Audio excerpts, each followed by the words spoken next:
5 mineros describieron haberse encontrado con hombres gorilas en 1924. Fred Witt, uno de los 5 mineros, contó su historia en 1967, cuando habían transcurrido 43 años, y en ella explica: En primer lugar, deseo dar cuenta del ataque y contar el famoso incidente de julio de 1924, cuando los simios peludos atacaron nuestra cabaña. Trabajábamos extrayendo oro. De vez en cuando nos encontrábamos con grandes huellas junto a lechos de arroyos y manantiales. Yo y otros 4 mineros estábamos trabajando en la mina de oro a 2 millas al este del monte Santa Elena, cerca de un profundo cañón, ahora llamado el Cañón del Simio, que fue nombrado así después de que el relato del incidente llegara a los periódicos. Han, un gran cazador y buen leñador, siempre estaba un poco aprensivo después de ver las huellas. Eran grandes y sabíamos que ningún animal conocido podría haberlas hecho. La más grande medía 19 pulgadas de largo. Era a mediados de julio y habíamos conseguido bastante oro. Recuerdo que tenía un diente que me dolía y le sugerí que me llevara a la ciudad para ver a un dentista, pero él estaba tan entusiasmado con las perspectivas de la mina de oro que apenas tardó en responderme. Me dijo que ni Dios ni el diablo podían alejarlo de allí. Todos habíamos subido en su Ford y no tenía forma de llegar a la ciudad a menos que me llevara. Así que regresamos a nuestra cabaña. Han, aunque con temor todavía, estaba decidido a no irse de allí. Habíamos estado escuchando ruidos por la noche durante aproximadamente una semana. Escuchamos un silbido estridente y peculiar cada noche. Lo oíamos venir de una cresta y luego escuchábamos un silbido de respuesta desde otra cresta. También escuchábamos un sonido que podría describir mejor como un sonido retumbante y golpeteante, como si algo se estuviera golpeando a sí mismo en su pecho.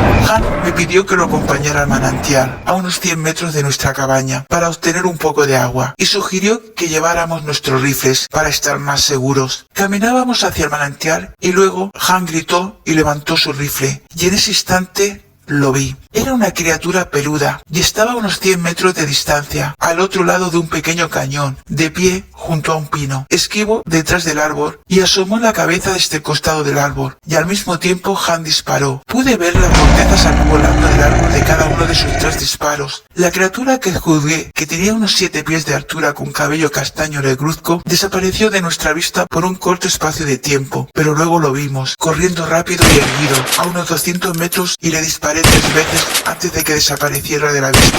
Llevamos el agua de huerta a la cabaña y explicamos el asunto al resto del grupo, y todos acordamos irnos a casa la mañana siguiente, ya que estaría oscuro antes de que pudiéramos llegar al auto. Acordamos que sería poco sensato ser atrapados por la oscuridad en la salida. Habíamos construido la cabaña nosotros mismos y la habíamos hecho muy resistente. Permaneció en pie durante años después y fue visitada por muchos curiosos hasta hace unos años, cuando se quemó hasta los cimientos. Las circunstancias del incendio no se supieron. En la cabaña teníamos una larga litera en la que cabían 2. El resto de nosotros dormíamos en camastros hechos de ramas de pino en el suelo. En un extremo de la cabaña teníamos una chimenea hecha de rocas. No había ventanas, así que la oscuridad era absoluta. Una vez más tranquilos, hablamos sobre el viaje de regreso a casa. Cada uno de nosotros nos acomodamos en su cruda cama, pero como estábamos cansados, pronto nos quedamos dormidos. Alrededor de la medianoche nos despertamos sobresaltados por un tremendo golpe contra la pared, donde se formó una grieta. Parte de ella se soltó y había caído sobre el pecho de Han. Tenía su rifle en la mano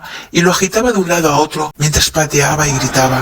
Entonces escuchamos una gran conmoción afuera. Sonaba como un gran número de pies pisoteando y traqueteando sobre una pila de nuestras herramientas. Agarramos nuestras armas. Han entrecerró los ojos a través de la grieta. Solo vimos 3 de las criaturas juntas a la vez, pero parecía que había muchas más. Este fue el comienzo del famoso ataque, del que se ha escrito mucho en los periódicos de Washington y Oregón a lo largo de los años. La mayoría de los relatos hablan de rocas gigantes lanzadas contra la cabaña y dicen que algunas incluso cayeron por el techo. La única vez que disparamos nuestras armas esa noche fue cuando las criaturas estaban atacando nuestra cabaña. Cuando se callaban unos minutos, dejábamos de disparar. Le dije al resto del grupo que tal vez si veían que solo estábamos disparando cuando atacaban, podrían darse cuenta de que solo nos estábamos defendiendo. Podríamos haber tenido disparos claros a través de la abertura. Sin embargo, disparamos cuando subieron a nuestro techo. Disparábamos ronda tras ronda a través del techo. Tuvimos que sujetar la puerta con un palo largo sacado de la litera. Las criaturas estaban empujando contra él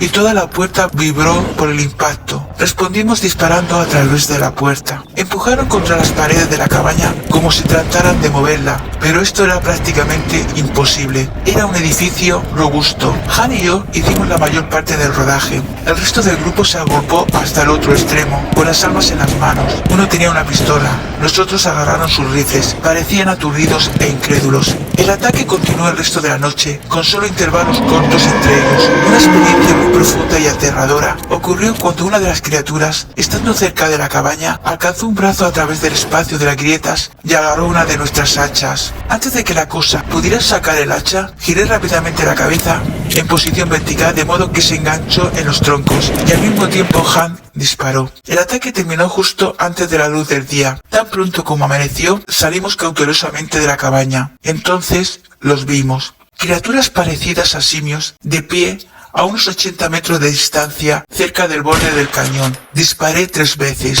y uno se derrumbó sobre el acantilado hacia el desfiladero y cayó unos 400 pies más abajo. Entonces decidimos salir de allí lo antes posible. Finalmente, después de una noche incómoda y aterradora, salió el sol y los atacantes desaparecieron. Los hombres corrieron por sus vidas fuera del bosque y avisaron a los guardabosques. Un reportero de Oregón preguntó a los guardabosques sobre las huellas de 14 pulgadas de largo encontradas cerca de la cabaña. Respondieron que creían que los buscadores de oro habían hecho las impresiones ellos mismos, pero amigos de los hombres informaron que creyeron la historia y que en realidad vieron algo que no se puede explicar. William Halliday, director del Occidental Estudio Espeleológico, afirmó en su folleto de 1983 que los atacantes del minero eran en realidad jóvenes locales, campistas, que arrojaron piedras por ligeras al cañón, sin darse cuenta de que había mineros en el fondo. Mirando hacia arriba, los mineros solo habrían visto figuras oscuras a la luz de la luna, arrojando piedras a su cabaña. Las estrechas paredes del cañón habrían servido para distorsionar las voces de los campistas, lo suficientemente como para asustar a los hombres de abajo.